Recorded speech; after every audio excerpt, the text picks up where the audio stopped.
Hello and welcome everybody to Batwoman Book Club. I am back here again with my friend from around the world, Fangirl, how are you this evening?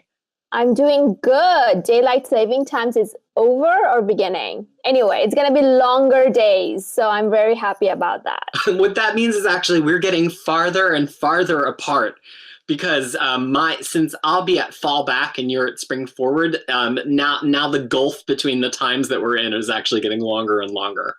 Yeah, you tried to explain that to me over a text message. It gave me a lot of headache understanding all this like time traveling thing that we are into. So yeah, let's not talk about it. All you need to know is I come from the future, and that's all that really matters. That's all. Yes.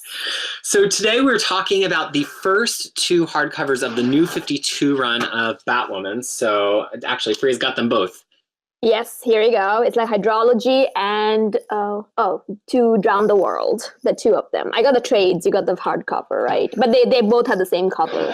They do. And actually what's very interesting is that New 52, as with many of these relaunches from Marvel and DC, there's only so much that can be coordinated all at one time. Like some little thing always trickles out. And in this case, it was that they had already issued a zero issue for Batwoman in early 2011 because they had already announced that J.H. Williams was going to be on the title, and they put out this issue to like kind of recap who she was and where she had been, and then the rest of the series kind of got put on hold as we were waiting for New 52 to happen. And so this trade starts off with the zero issue. I find it to be a hilarious issue of Batwoman being tracked by Batman so he can try to prove that she's really Kate Kane.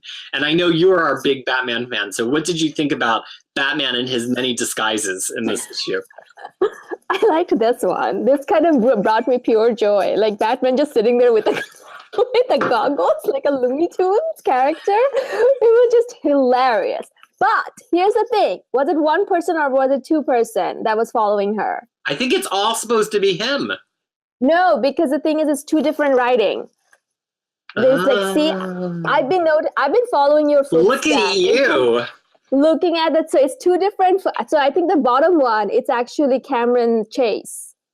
Because it's a more girlier writing, and the top one is like more Batman writing. And it has the bat symbol behind it too. It has a bat symbol, and the bottom one doesn't have bat symbol in it. Oh my gosh, I didn't even pick that up. And it also makes sense because they repeat some of the same words. Like on this one spread, they both say that talk about her precision. Right. And the thing is, like, you would see that Batman is always following her as Batwoman, and then the other character is kind of following her as, as like not like as her regular life. And the thing is, like, I don't think that's Batman. Like, that's Bruce Wayne. Especially if you read the New 52 or whatever, I don't think that is. Like, that looks a little bit, different. So but anyway, the other person who do you think the other person is that's following her? Cameron Chase. You think the DEO agent, because she kind of says in the later run that, I followed you around. I knew that you were Kate Kane. I just needed to put it together, and that's how she found her sister Beth. Well, and part of what's fun about that is like this is a zero issue that actually sets up other stuff, and it's I have this whole like philosophy of zero issues, whether they get released before the run that they go with or whether they get released during or after the run. I like them to reveal a little something useful, but they shouldn't be necessary. Like they should give you a little added insider club view into something. Any of these like zero, half, -1 type of like preview issues, I have and when they just recap the person's origin in this very detachable way, I get frustrated.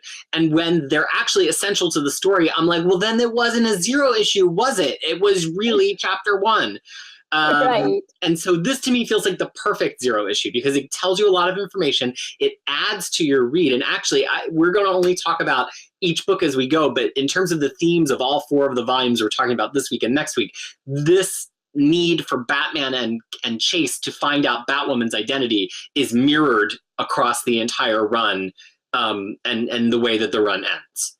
Right. And the thing is, like, I read Elegy and, like the Greg Rucka series just before this. So for me, it may have been a little redundant, but then I was like, well, okay, they're probably starting New 52 with this. So they tried to kind of, bring it back a little bit and stuff like that. So to me, it was like, oh, okay, just a summary, kind of like a summary kind of thing. But but to your point, it's right that especially for Cameron Chase, though, she needed to find out who Batwoman is. So I think that's what the more target for that is, because I think before then, Batman already knew who she was.